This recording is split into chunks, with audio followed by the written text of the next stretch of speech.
Grace and peace from God our Father, to the angel of this house, to my colleague in ministry, to this family. I'm sitting here and I'm listening and I'm trying to be,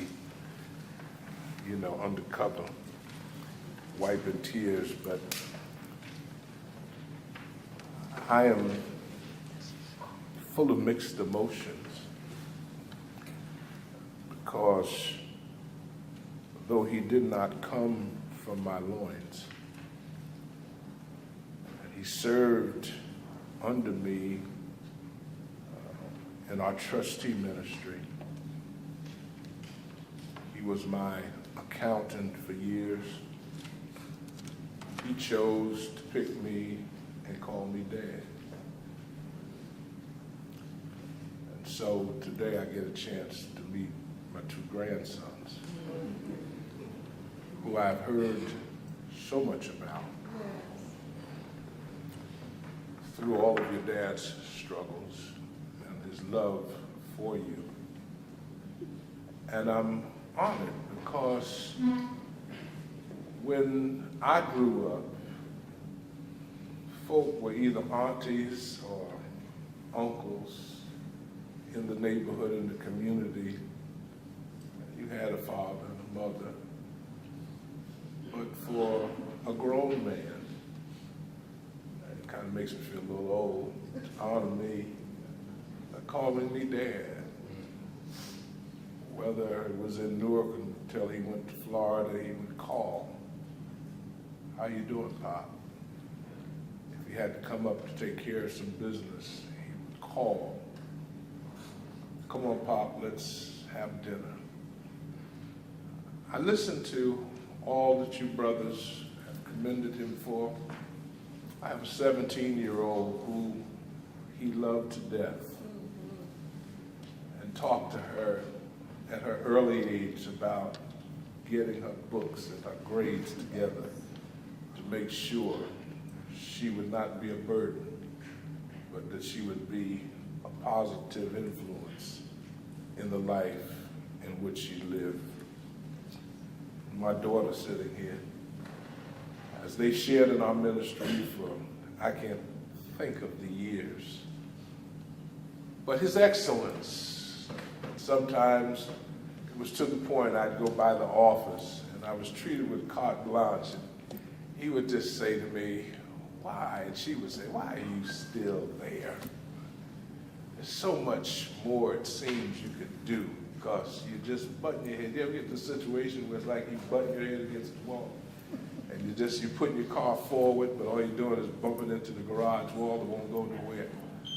But I had to explain to him, son, you have to understand, when God sends you on an assignment, those of you who've been in the military, you have to stand your posts until you're properly relieved or your orders have been changed.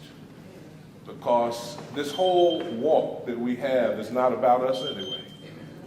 Somebody ought to say amen. Amen. It's about God. And once we learn that when we get out the way and let God stand in the forefront, everything is all right. So sometimes along the journey we will stub our toe.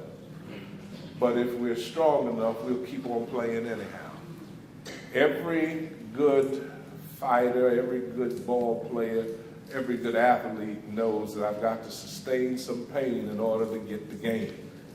And that's what it was all about. Bruce took his licks, but he kept on ticking.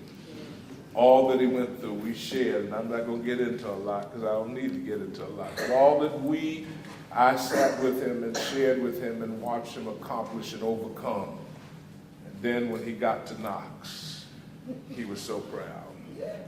I don't care what anybody has to say, and I say this from a prophetic stance, that he ran into a whole lot because the enemy didn't want him to get to where he was getting.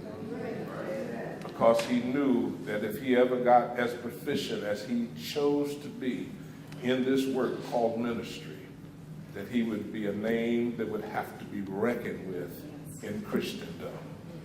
Because he had a heart. He had a heart for people and a love for the God of his salvation. And And so he went on and did what he had to do. It wasn't easy dealing with Greek and Hebrew and whatnot when you get to a certain age. Amen. I'm not even tempted. I'm going to ride this wagon from where I'm at. Amen. But for him to go through it, and he would talk to me sometime, I got to go make a class, but I just wanted to call and hear a word from you to inspire. I said, go ahead, son, do what you got to do. Keep on pushing because it's going to be all right. And he was so proud when he got ready to graduate. And so I thank God for Roz. Thank God for you, grandsons. Thank God for you.